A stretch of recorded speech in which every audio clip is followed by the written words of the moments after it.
Good morning. Morning. All right. Last lecture, we introduced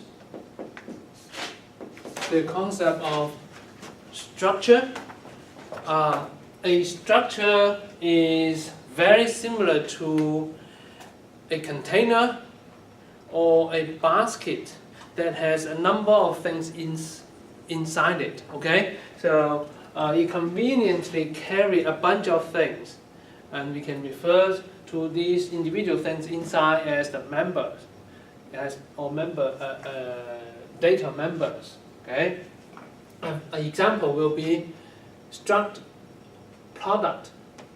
So the product itself is a structure. So this is a keyword. This is the structure. You can think of a structure as a data type, but the fundamental data type is usually just one. You can define just one number, like the integer is a type, double is a type, character is a type. Actually, a structure is also a type, but it's a little bit different from the fundamental data type. It can consist a bunch of the fundamental data type, and that's it. Okay? Because of that, it is sometimes very convenient to define a structure and use it to describe things. Example here, like the product. Now you can kind of understand this product as a data type. It consists, for this particular example, 3 individual types of data. One is the ID of the product. We can use that as define that as an integer type, and the weight of the product. We can define that as a double type. The price of the product. You can add many other things as you see necessary. Okay, when you define things. Now this is the definition of a structure. And then a particular instance of the structure, you can define it. For example, in your program, then you can say product. You can say apple, product, banana, melon, etc. Okay. Now, to understand that this product is a structural type, which is similar to a data type, and these are similar to a variable, like integer ID, that is the name, that's a particular instance of that data type, right? So this is a particular instance of a product structure, and there are 2 more instances. So these are called instances of variables. These are called the structural type. Very similar to, these are the data type, this is an instance of that data. Okay? And we also mentioned, in order to access the individual data member, you use the product name, or the structure name, and then dot the member. Okay? For example, now you can kind of imagine Apple. This particular instance, it carries its ID, it carries its weight, it also carries its price. Actually, all these 3 structures will have these individual data members like that. Now, in order to print out the ID of the Apple structure, you access it by the structure name and then dot ID, and similarly Apple dot price. Okay? So this dot is an operator that allows you to access the individual data member that is defined inside a structure. Okay? All right, next. Just as any fundamental data type, you can define pointers that point to it. For a structure, you can also define a pointer to point to that structure. Okay? The syntax is this. Okay, let's say pointers to structures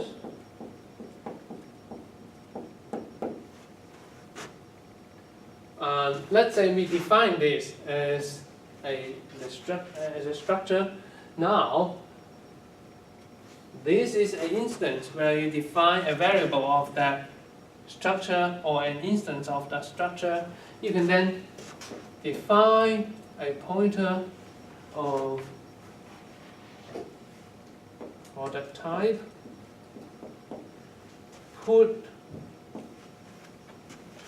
the star here and space, and then you can say P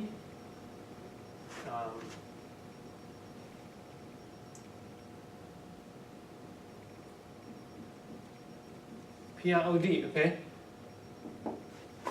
And that will be a pointer that has the ability to point to a instance of the product structure type. Okay. Now, if you want to point this p plot to Apple, the syntax is this: p plot is assign the address of Apple structure. Okay. This is the address of operator.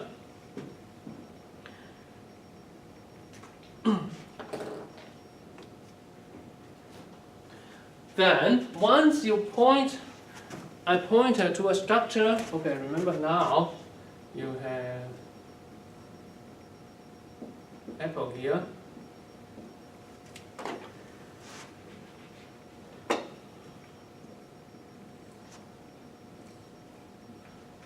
For this structure, it has 3 individual data. So let me put 3 boxes here, and then I'm going to box it together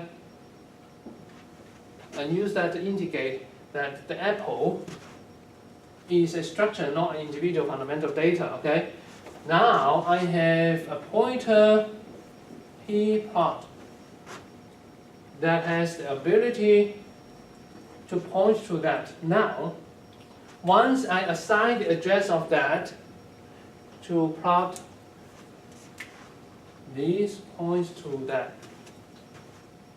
structure, to the object of Apple. Okay. Once you establish the relationship between the pointer and the object it points to, now you can access the individual data member using that pointer. But the syntax is a little bit different. Here, if you use the object name, it will be like this. This is access data member using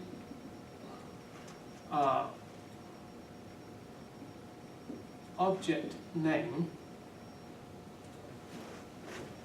If I have a pointer now, if I want to print out the ID or no access the ID, you don't use the dot. You use p plot the pointer, and then with this pointer operator, now you can say ID. Okay. Let me circle here. This is the operator you will use.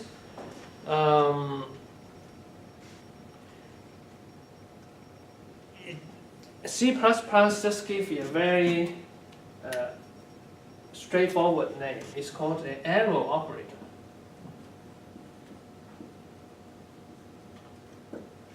The arrow operator enables you to use a pointer to access the individual data member of a structure. And later in class is the same way. Okay? Alright. This is totally equivalent to this apple.id.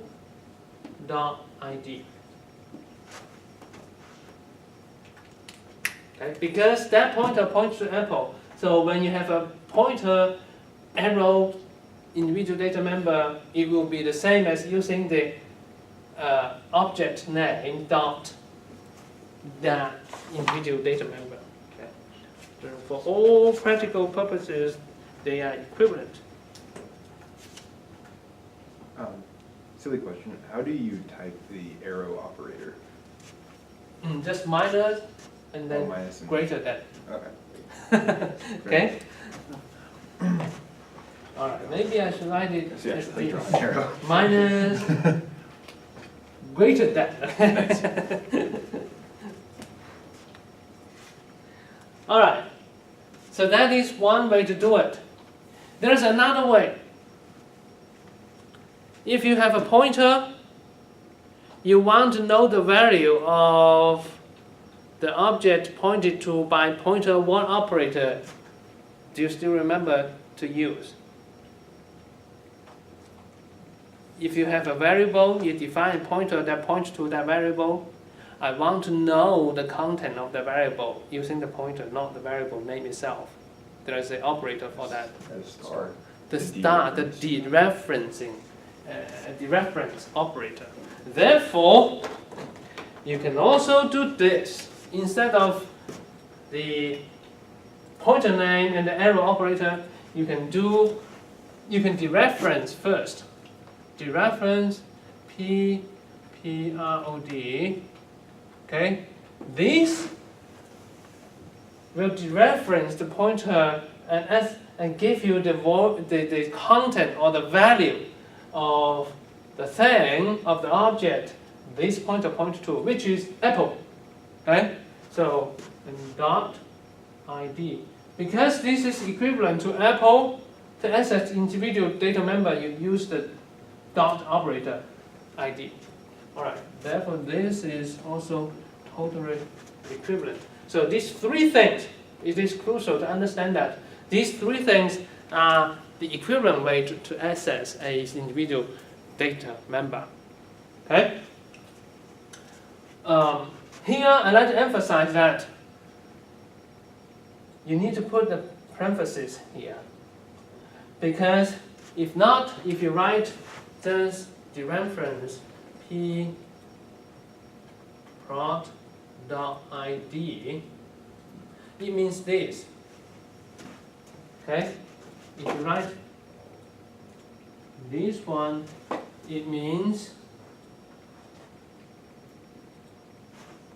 star PROD dot ID.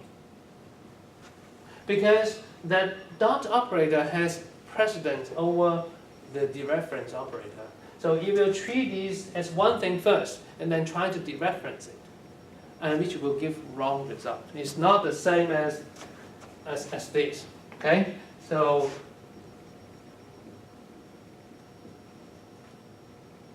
not the same as this. Alright. And of course, I would say try to avoid it. You have three equivalent ways to access a data member, right? Use either these or that. And typically this is preferred. The reason you define a pointer is to be able to use it concisely. This is a better way to do it. This is another way. But this, just because of that issue, I would always avoid that if necessary, okay, if possible.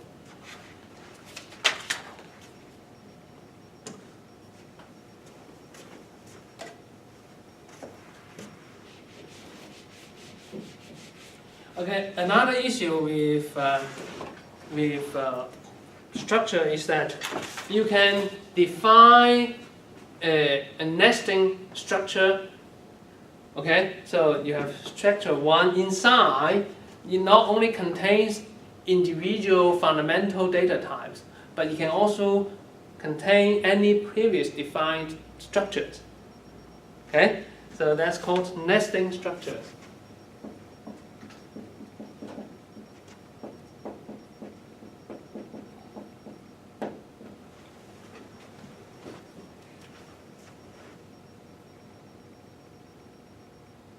And it's pretty easy to understand. Like you have a structure,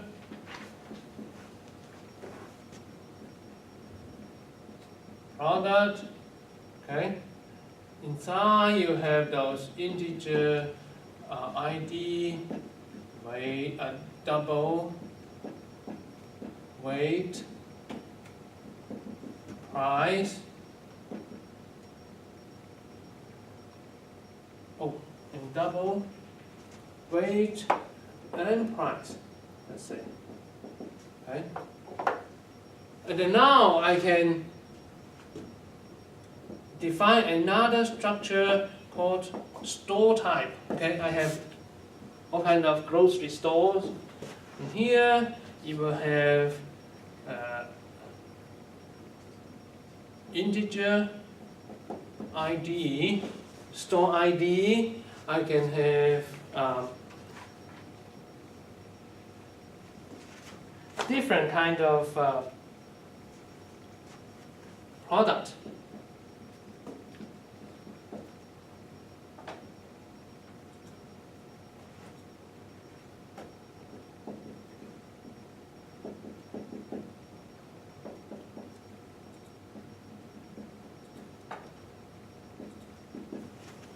Alright, now that shows you the example of a nesting structure. Here I define a structure of, and the type is product. It contains these individual members. And then I define another structure called store. It contains its individual fundamental data member, but also contains structures of a previous defined thing. A store may have different kind of product, fruit product, vegetable product, and other things. Okay, so this is not a fundamental type, but a structure. Okay, that's how to define that and how to use it.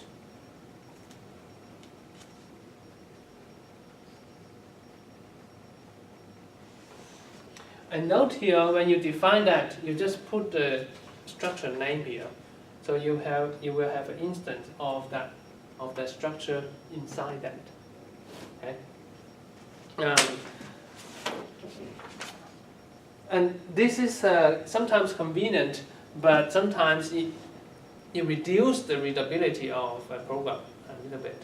If you do it, the next level is too many, and it kind of become confusing and difficult to manage, I would say. So try not to overdo it. Okay. Well, there are some other advanced topics like type aliases. Essentially, you just, if you like, you can then rename that to a shorter, like a shorter phrase. For example, the character type char. If you use the type def, you can just use a capital C to represent char. That's what it is used for. Okay, so type definition, just like create aliases for convenience in calling. But again, it may cause more confusion if you don't manage things clearly. And there's the union. Allows one portion of a memory to be accessed as a different data type, etc. And then the anonymous unions, these are the advanced topics. So I'm going to skip here. In our FEM program, you probably don't need to use these, okay? So these again are advanced topics. All right, next, let me move on to next chapter, which is which introduces a very essential, very important concept for the C++ programming. It is called class.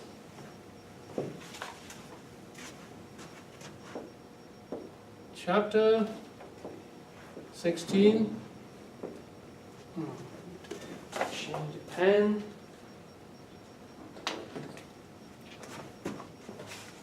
Classes.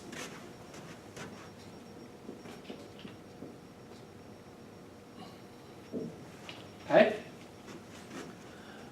classes are very similar to structures, but it provides additional functionality. Literally, it provides additional ability to do functions. Okay, so classes is a structure that have the additional ability that can define a function, a member function. Okay, I think the best way to understand that is to use examples. Okay. All right. Let's say the keyword is class, and we can define a rectangle class.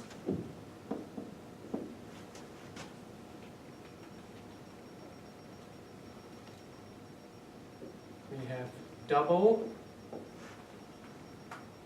width.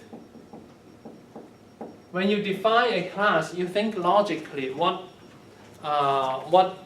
data members you need to fully describe that class. Okay, for rectangle, of course, is width and length, right? Or width and height. That will fully define a rectangle. And then, for a rectangle, think of that. What do you usually need to know? It will be sometimes very convenient if you can have a member function that calculates its perimeter, its area, something like that. Okay? All right. We do that by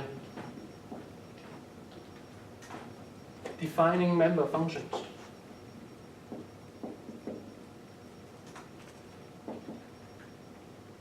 Void set values, integer, and then integer of double area.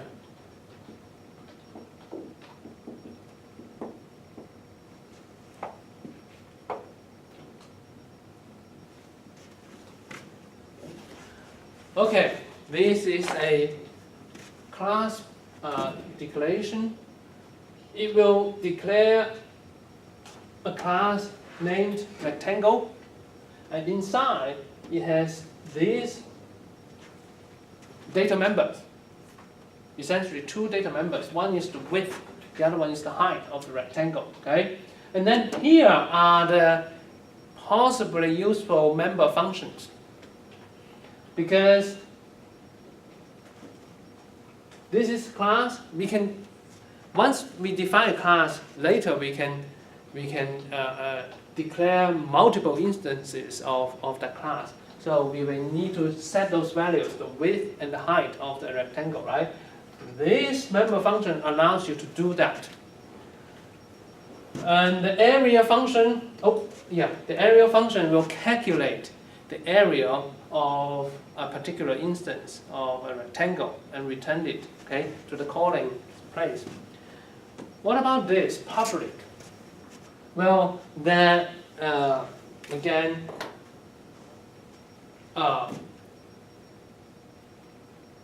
refers to the scope of those members. Remember, it's very similar to a function. When you define a class, anything inside that bracket, the variables, the scope is local. Those is only known inside the class. Okay? Outside, if you have the same variable called the width, you assign value to the outside variables, it will in no way change that. So these variables are local inside the class definition. Then, excuse me, that presented a problem. If this is local, when you define instance, how can we set values? As you can see here, this is when you define that these are the values are not initialized. How can we then initialize that? Well, we can use member function that is of public scope. Public means you can use this outside of that class definition. Okay? Because these are public inside a program, okay? We want to declare a rectangle, for example,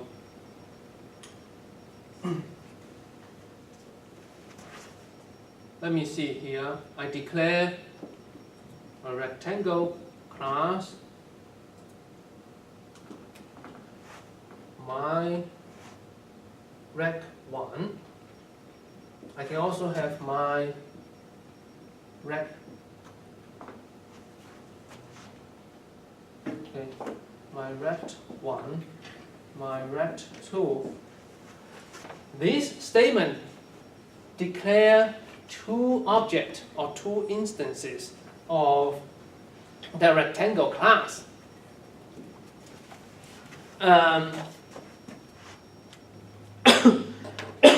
Excuse me. All right, what I will do is now I can use my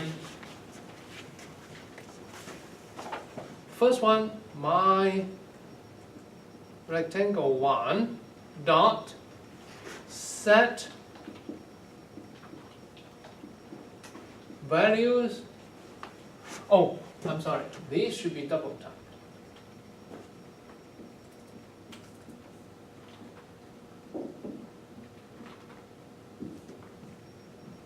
Okay, because these are doubles. Okay. All right. I will use the double.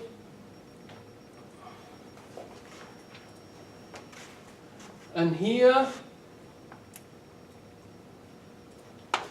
Oh, before I declare this, I'm sorry. I need to define the set value function and the area function, okay? The set area, this one, area, I can directly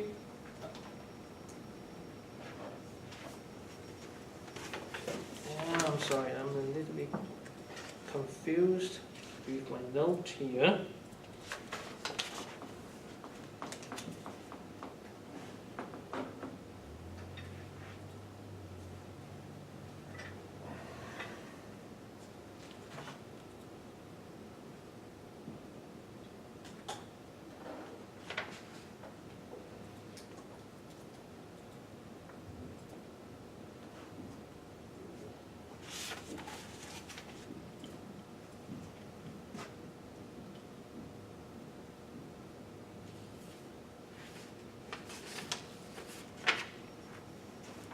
Okay, once I define that, now here this is only a prototype.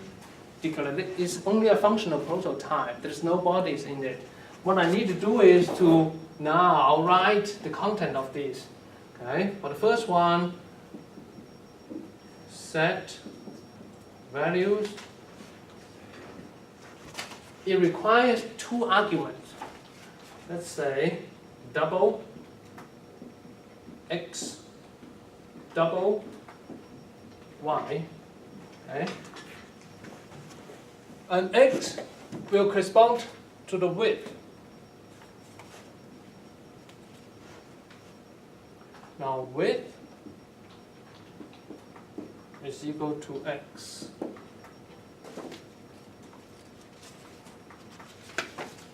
And height is assigned the value of y.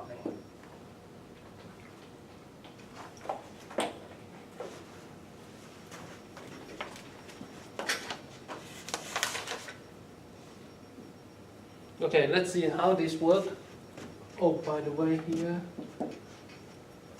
you need a semicolon here to end that statement. Okay, what happened is this. Because I set this as public, you can call that outside the class, which I did here, so I defined it here. And then that set values requires two variables. One is x, one is y here. They are both double type. Once when I call this function and input it here, then I'm going to set that width. This width correspond to what I defined here. So these two widths are the same thing. So I'm going to assign the value of x2 here, and I'm going to assign the value of height here to y. Okay, so that's what this function will do. Okay, that allows me to initialize the value of the width and height of any instance when I declare it as a rectangle type. Okay, this complete the definition of that member function here. What about this? The intent of that double area function is to return to calculate the area of a rectangle and return it, right? So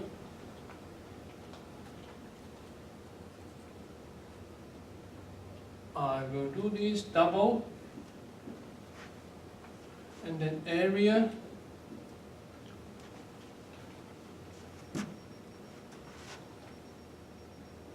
I will simply say return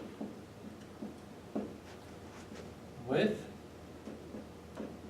times height. All right, and again, this is the definition of that function. I can do that outside the class definition because this anything below public is just like global. You can access it. As long as I use the same name, the compiler will understand this functional definition refers to this guy. Okay? And here I can return width and height because this is a public. This width will mean this width. The height here will mean that. Okay? So that function is very simple. Just multiply the width if height and return the value. That is, of course, the area of the rectangle, right? Okay, now in the main function,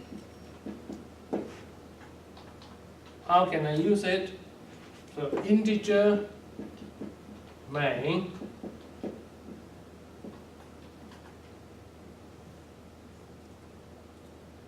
I can say now rectangle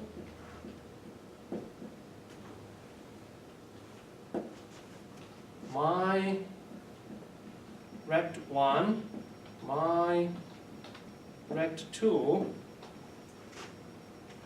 Okay, first I'm going to set my first rectangle, set values, it accepts two values here, so I can say 3.0, 4.0. So the first rectangle will have a width of 3, a height of 4. Okay? So this will set the size of that rectangle. And then my second rectangle, I can also set it. Values, maybe this one is 10.2 and 2.3, like that. Okay, I set the second rectangle size values as that. And then I can output that. See out.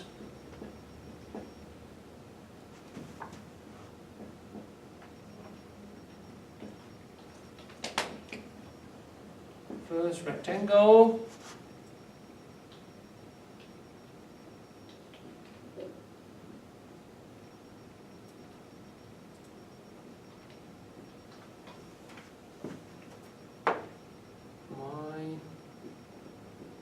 Rect1 dot area.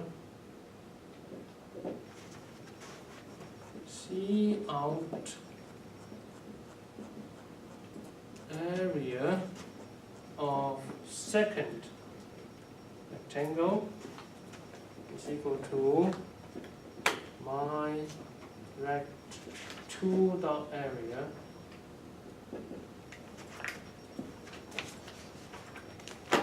Okay, so that shows a complete example of how to define a class, define class members, and then call these and define instances of the classes or the object of these classes and use member functions to set it and then calculate needed information. Okay? All right. Here, let me emphasize that when you define a class, the type itself is called class. Okay, so this is a class type. What do we call this? These are particular instances of the class. We call them objects. Okay, it is a particular instance of a class. A particular instance of a class is called an object. And you can define many objects of the same class type. As here, 2 objects of the class rectangle are defined. Okay? And then here you use those member functions. This is for setting values, and this is for outputting useful information.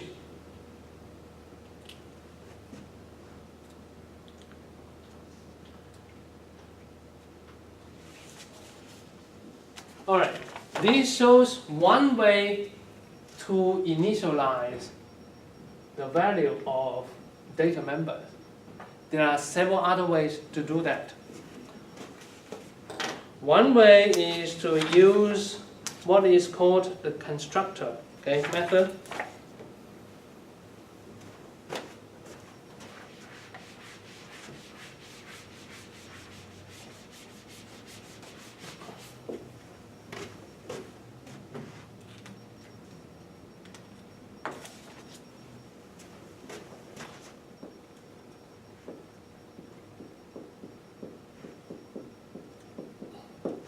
A constructor is one way to initialize the value of the data member of a class.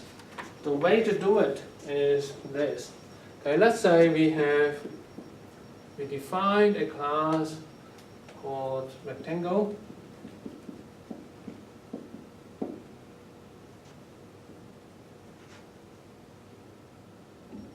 Inside we have this double width and also height. We also have public member functions.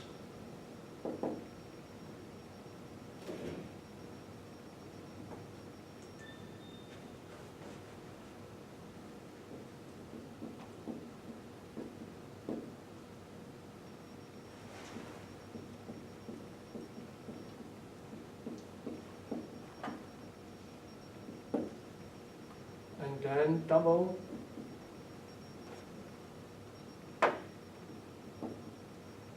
area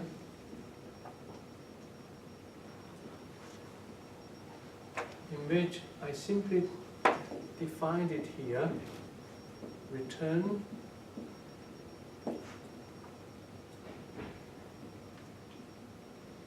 width times height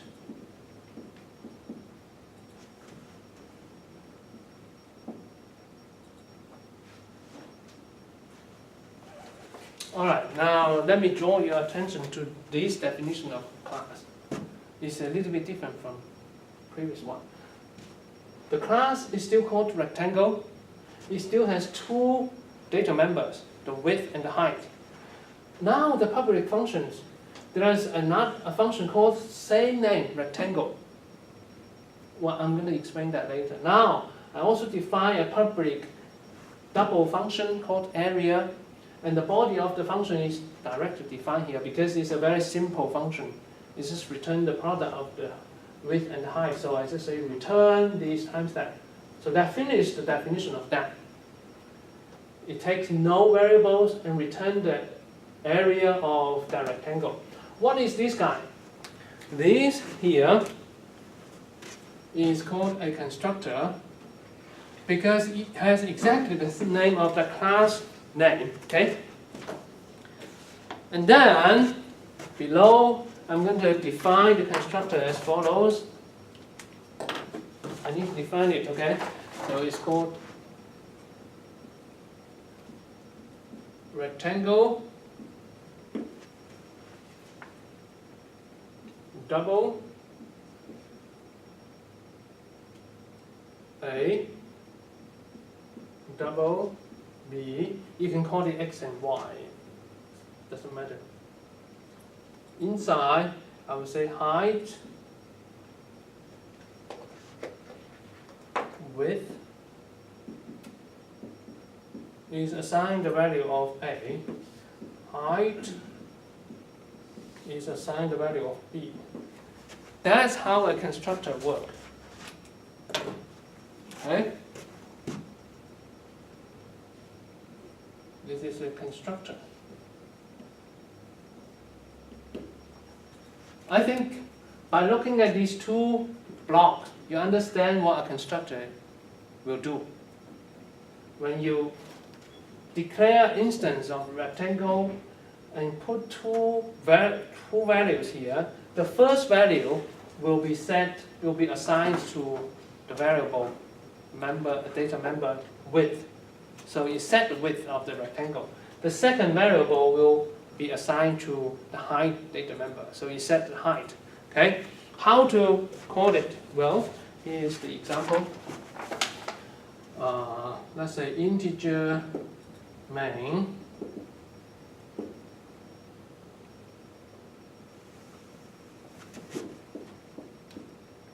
rectangle my rect1. I will put 3 here and 4 here, and then my second rectangle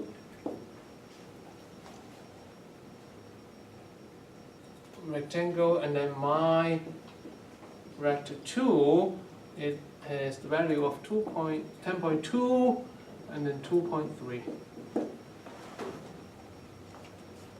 Then I can see out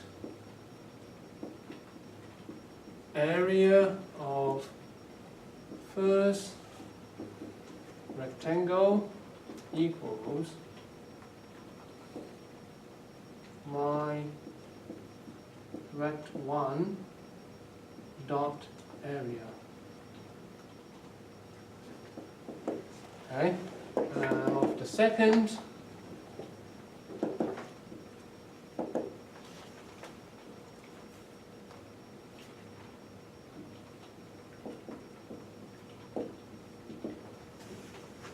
all right, these two programs will achieve the same thing as this one. Okay?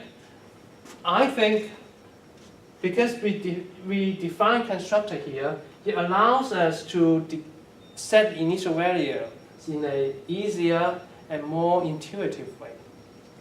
Okay? So now you see how it works. The constructor, because it has the same name as the class name, when you declare an object of that class and put the values here according to how the constructor is defined, it will set the initial values of all those data members. Okay? So you see this statement, the declaration statement here, achieve two things at one go, at one statement. Okay? First, it creates an object called my rectangle1 of that class type. At the same time, it initialized the values using the constructor. So you can kind of view it as two things. This is an object, this is using the constructor to initialize it. So when you do that, after that statement, the object, my rect1, will have a width of 3 and a height of 4 because of that. Okay? Okay, that's the use of constructor. Constructor is a, you can say it is a function because you look at it, it's like the definition of a function. However, it is a special function, different from any other function in, I would say, 3 ways. First, it needs to use the same name as a class name. Okay? It cannot be different. So it is exactly the class name. And second, it has no type of its own. You cannot put, like the rectangle here, you cannot put an integer or a double or even void. There's no type in front of it. Remember, when we define a function, we always define a type. If you are not sure and you are not using the function itself, you can declare a void type. It can be an integer type, a double type, but a constructor has no type. Okay, not even void. Third, it has no return statement, because the intent of a constructor is to initialize data member value. There's no need to return anything. So there must not be any return statement. Okay? And also, there's actually 4 different things. The 4th thing is that it can only be used once. The constructor function can only be used once when you declare a class object. And later, you cannot use it again.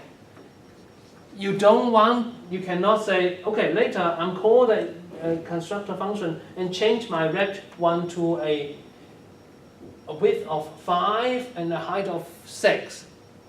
No, the compiler will complain. You cannot pass compilation. Once you declared it one, that's it. This is different from this set value function. This one, if you like, you call the function and put different values here.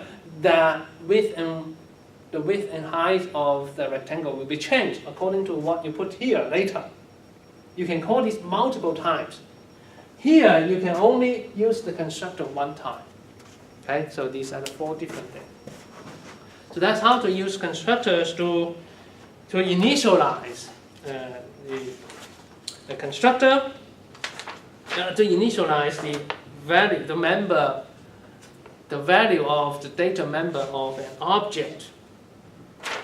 Okay, and then the textbooks talks about more ways to do that: overloading constructors, and also uniform initialization, and member initialization in constructors. Again, these are more like the advanced topics.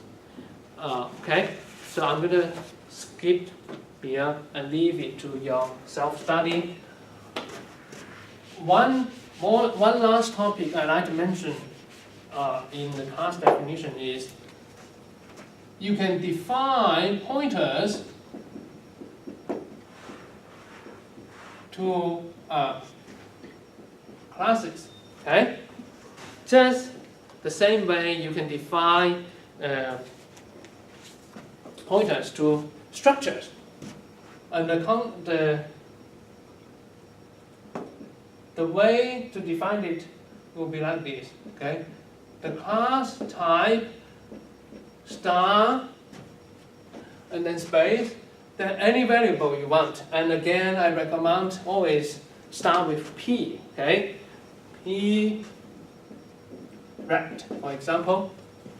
And then once you do that, how to use it? Let's say I declared 2 rectangle object of the rectangle class.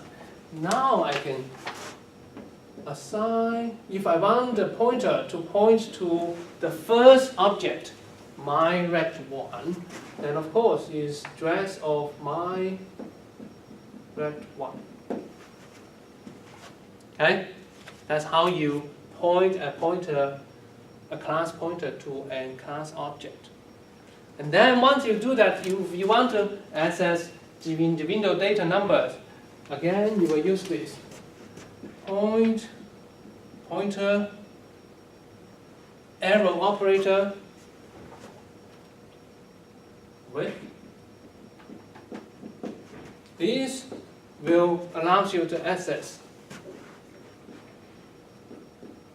the width of my rect1. Okay? That's how to use it. And later, if you like, if you have 2 objects, you can you can change the arrow, you can point that same pointer to the second object and do similar things. Okay, I think this will conclude formal lectures on C++ programming. It is a very brief introduction because of time limit. So I think it's your responsibility to read the textbook in detail, go through the examples there, okay? And starting next week, we will embark on the glorious task of programming at the end, okay? All right. Thank you.